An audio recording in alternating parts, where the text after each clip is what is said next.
Assalamualaikum warahmatullahi wabarakatuh. Alhamdulillah wassalatu wassalamu ala Rasulillah wa ala alihi wa sahbihi ajmain. Allahumma salli ala Muhammad wa ala alihi wa ashabihi wa man tabi'ahum bi ihsanin ila yaumiddin.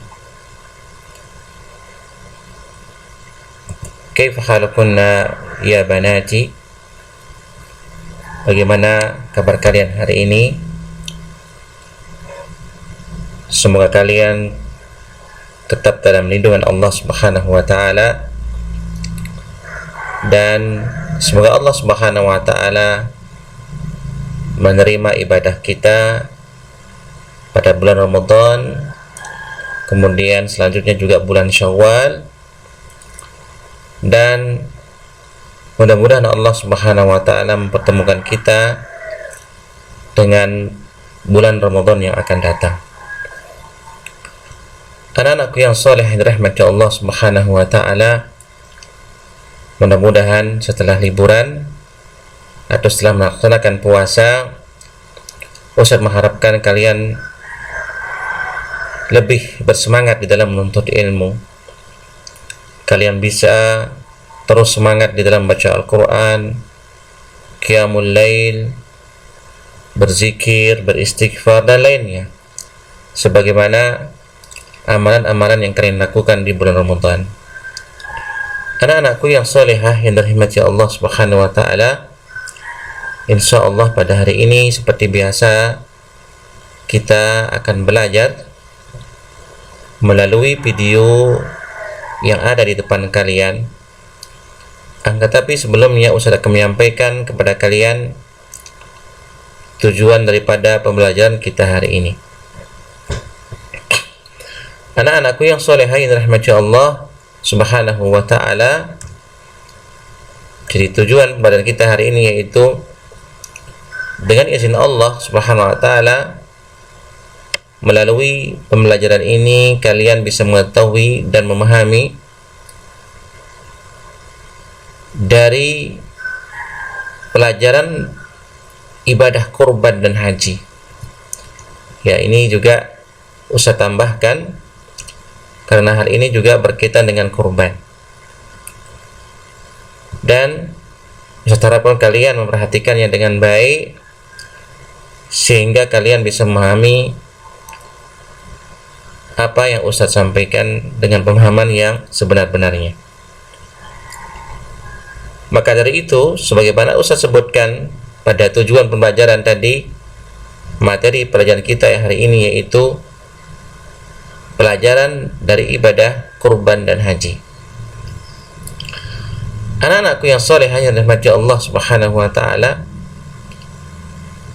insyaallah tinggal beberapa bulan lagi kita akan bertemu dengan Idul Adha. Ya, di situ agama kita memerintahkan kita untuk berkorban. Ya, tentunya bagi yang mampu. Akan tapi perlu kita juga ketahui bagaimana atau apa yang bisa kita ambil dari pelajaran kurban itu. Ya, maka di sini akan Ustaz menyebutkan anak-anakku yang solehah pelajaran yang bisa diambil dari berkorban dan haji. Yang pertama, anak-anakku yang soleh yang dirahmati Allah Subhanahu wa taala, yaitu kita belajar untuk ikhlas. Ya, dari ibadah kurban yang dituntut adalah keikhlasan dan ketakwaan kita kepada Allah Subhanahu wa taala. Sekali lagi, dari ibadah kurban yang dituntut adalah bagaimana kita ikhlas dan bagaimana kita bertakwa kepada Allah Subhanahu wa taala. Itulah yang dapat menggapai ridha Allah Subhanahu wa taala. Jadi anak-anakku yang solehah, daging dan darah itu bukanlah yang dituntut, namun yang dituntut dari itu adalah keikhlasan dalam berkorban. Ya, sebagaimana Allah Subhanahu wa taala berfirman, "La yanalallaha luhumuha wala dima'uha walakin yanaluhu at-taqwa minkum. Daging-daging unta dan darahnya itu sekali-kali tidak dapat mencapai keridhaan Allah, tetapi ketakwaan dari kamulah yang dapat mencapainya. Jadi sekali lagi anak-anakku yang salehah, pelajaran yang bisa kita ambil dari kurban dan haji itu, pertama, belajar untuk ikhlas. Bagaimana keikhlasan kita kepada Allah Subhanahu wa taala dalam berkurban. Dan sebagaimana kalian sudah pelajari bahwa ikhlas itu adalah salah satu rukun ibadah seseorang bisa diterima oleh Allah Subhanahu wa taala.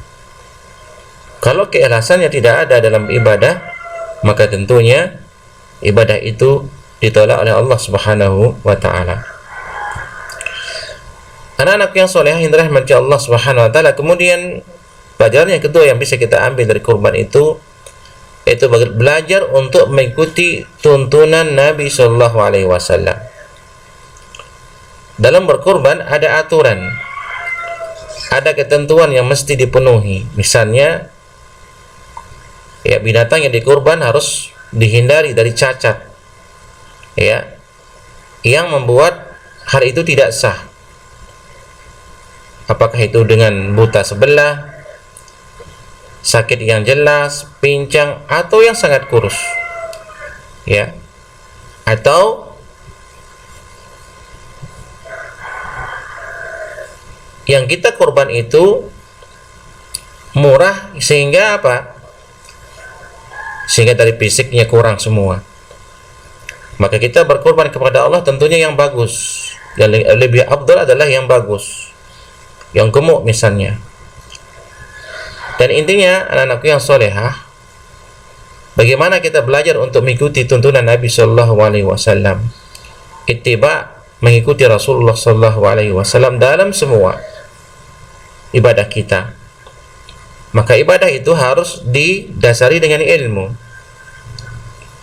yang bersumber dari Al-Quran dan Sunnah Nabi kita Muhammad Sallallahu Alaihi Wasallam. Umar bin Abdul Aziz pernah berkata, "Man abadallaha bighairi ilmin kana ma yufsidu aktsara mimma yuslih."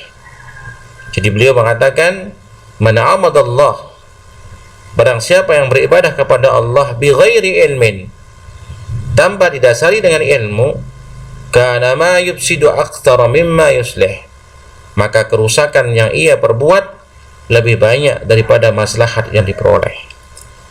Ini dampak daripada kalau kita menyembah Allah atau beribadah kepada Allah tanpa ilmu, tanpa melihat bagaimana Rasulullah SAW mengucapkannya atau berbuat apa yang beliau perbuat. Maka pelajaran yang bisa diambil anak yang salihah dari ibadah kurban itu, yaitu bagaimana kita ikhlas kepada Allah Subhanahu wa taala, dan kedua bagaimana kita belajar untuk ittiba kepada Nabi kita Muhammad sallallahu alaihi wasallam. Anak-anak yang saleh yang dirahmati Allah, mungkin itu saja yang bisa Ustaz sampaikan. Dua daripada pelajaran yang bisa kita ambil dari kurban dan haji, maka mudah-mudahan kalian bisa memahaminya dengan baik dan seksama, kalian bisa mengilmuinya, kemudian kalian bisa mempraktekannya di dalam kehidupan kalian sehari-hari. Maka Ustaz mengharapkan pada kalian murojaah pelajaran yang di rumah, kemudian menggunakan waktu dengan sebaik-baiknya, ya. Jangan habiskan waktu kalian dengan ucapan, perbuatan yang tidak ada manfaatnya. Manfaatkanlah waktu kalian dengan sebaik-baiknya, karena waktu yang kalian lalui, umur yang kalian jalani, itu akan ditanya oleh Allah Subhanahu wa taala bagaimana kalian menjalani waktu kalian, bagaimana kalian mengisi waktu kalian, bagaimana, apakah waktu kalian isi dengan ketaatan kepada Allah atau tidak. Maka itu akan dipertanggungjawabkan di hadapan Allah Subhanahu wa taala. Baik anak-anakku yang salehah, maka sebagai penutup saya ucapkan kepada kalian barakallahu fikunna, dan kita tutup dengan doa subhanakallahumma wa bihamdik asyhadu an la ilaha illa anta astaghfiruka wa atubu ilaik. Assalamualaikum warahmatullahi wabarakatuh.